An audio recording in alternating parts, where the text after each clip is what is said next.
দর্শক, আমি প্রদীপ কুমার নাথ, টিভি10 শিলচরে আপনাদের স্বাগত জানাচ্ছি। বর্তমানে আমি শিলচর হাইলাকান্দি রোডে আছি। আজকে আমি আপনাদের দেখানোর চেষ্টা করবো আজ শিলচরে প্রচণ্ড গরম এবং রৌদ্রের তেজ পড়েছে। আর সেই প্রচণ্ড গরম এবং রৌদ্রের তেজে মানুষের নাজেহাল অবস্থা। মানুষ প্রাণ বাঁচানোর জন্য ওনারা গাছের ছায়া অথবা ছায়া জায়গায় বিশ্রাম করছেন। আমি আর সমস্ত খবরাখবর গ্রাউন্ড জিরো থেকে তুলে ধরার চেষ্টা করছি, কারণ টিভি10 শিলচর সর্বদা ভালো ভালো খবর, মানুষের উপকারের খবর, মানুষের দুঃখে কষ্টের খবর জনসমক্ষে তুলে ধরে। কোনো চ্যানেল এই খবরাখবর করে নাই, তাই টিভি10 শিলচর ভাবলো এটি মানুষের উপকারের খবর, তাই আমি খবরাখবর করতে বাধ্য হয়েছি। গাছের ছায়া লইলাম ওই এখন রৌদ্রের তেজ আর গরম থেকে বাঁচতে হয় হয় বেতলা গরম এটা সহ্য না গরম আর এখন একটু আরাম হয়েছে নি? হ্যাঁ, জল টল খাইরা তো? জল জল খাইলাম গাছে তোলা বলতে একটু বেজান আরাম পাওয়া যায়। ঠান্ডা জল খাই লেছি তোমার 3 লিটার। আমরা দেখলাম আপনিও গাছের তলায় বিশ্রাম করলাম, এখন একটু আরাম হয়েছে। গাছ যান বাসার। আজকে গরম কিরকম পড়ছে? প্রচুর গরম দিদি, সহ্য করার বাইরে। অন্যদিন থেকে আজকে বেশি তো। দাদা, গরম কিরকম পড়লো? বেজান গরম দেয়। আমরা দেখলাম আপনি এখন গাছের ছায়ায় বিশ্রাম করার লেগে আইসুন। গাছ জীবন বাঁচার। জল টল খাইরা তো?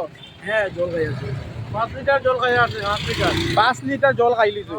বিনারও জল খাইছে। বেতলা আর গরম মানে যেদিকে যাই গরম, মানে যেদিকে যাই আমি এখন আশ্রম থেকে আই আর মানে গরমে মানে আমি থাকতেই পারি না।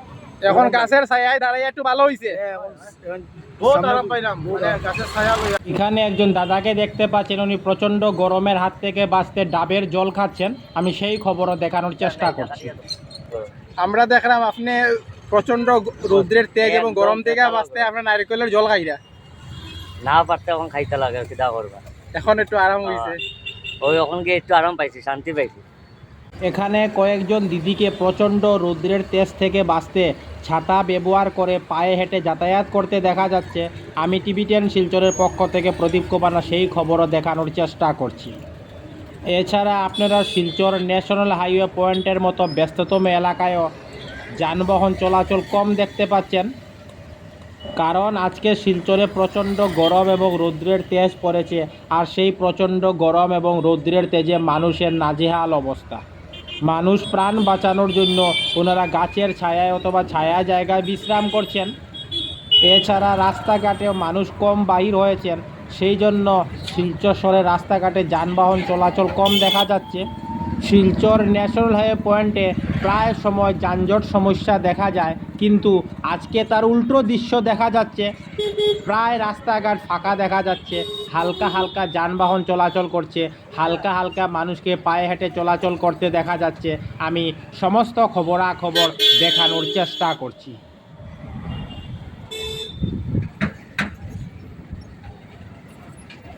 টিভি10 শিলচরের পক্ষ থেকে প্রদীপ কুমার নাথ। আজকে 26 জুলাই রবিবার আমি শিলচর হাইলাকান্দি রোডে এসেছিলাম। আমি দেখিয়েছি আজকে শিলচরে প্রচণ্ড গরম এবং রৌদ্রের তেজ পড়েছে। আর সেই প্রচণ্ড গরম এবং রৌদ্রের তেজে মানুষের নাজেহাল অবস্থা। মানুষ প্রাণ বাঁচানোর জন্য ওনারা গাছের ছায়া অথবা ছায়া জায়গায় বিশ্রাম করছেন। আমি আর সমস্ত খবরাখবর গ্রাউন্ড জিরো থেকে তুলে ধরার চেষ্টা করেছি, কারণ টিভি10 শিলচর সর্বদা ভালো ভালো খবর, মানুষের উপকারের খবর, মানুষের দুঃখে কষ্টের খবর জনসমক্ষে তুলে ধরে।